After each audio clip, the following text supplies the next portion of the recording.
మరికొద్దిసేపట్లో TDP అధినేత చంద్రబాబు నాయుడు ముఖ్యమంత్రిగా ప్రమాణ స్వీకారం చేయనున్నారు. అయితే ఈ కార్యక్రమం గన్నవరం ఎయిర్పోర్ట్ సమీపంలోని కేసరపల్లి వద్ద ఐటీ పార్క్ వద్ద జరుగుతుంది.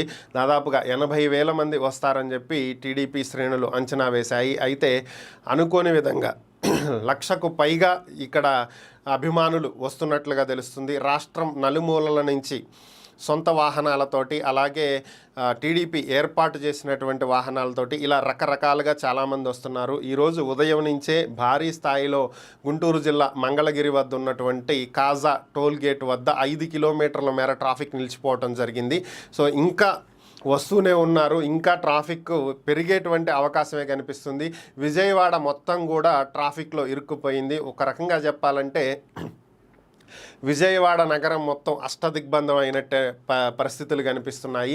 అటు బెంజ్ సర్కిల్ వైపు, ఇటు వారధి వైపు, అలానే అటు భవానీపురం నుంచి వచ్చేటువంటి వాహనాలు కావచ్చు, అటు రామవరప్పాడు వెళ్ళేటువంటి వాహనాలు కావచ్చు, ఓవరాల్గా విజయవాడ నలుమూలలా కూడా ట్రాఫిక్ జామ్ అయిపోయింది. ఎటు నుంచి ఎటు వెళ్ళే పరిస్థితి కనిపించట్లేదు. సిటీలో లోపల తిరిగే వాళ్ళ పరిస్థితి బాగానే ఉంది, కానీ సిటీ దాటి బయటకు ఇటు బెంజ్ సర్కిల్ దాటి పటమట, తాడిగడప, మచిలీపట్నం, పెనమలూరు ఇటువైపు వెళ్ళే వాళ్ళకి పరిస్థితి దారుణంగానే ఉంది.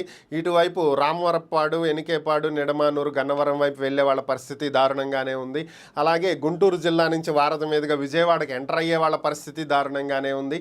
అటు హైదరాబాద్ నుంచి భవానీపురం మీదుగా కొండపల్లి, గొల్లపూడి, భవానీపురం మీదుగా అమ్మవారి టెంపుల్ మీదుగా విజయవాడ ఎంటర్ అయ్యే వాళ్ళ పరిస్థితి కూడా దారుణంగానే ఉంది. ఎటు చూసినా కూడా పూర్తి స్థాయిలో ట్రాఫిక్, కిలోమీటర్ల మేర నిలిచిపోయినటువంటి వాహనాలు, ట్రాఫిక్ని అదుపు చేయలేక పోలీసులు పడుతున్నటువంటి అవస్థలు ఇవే విజయవాడలో ఈరోజు దర్శనమిస్తున్నటువంటి పరిస్థితులు.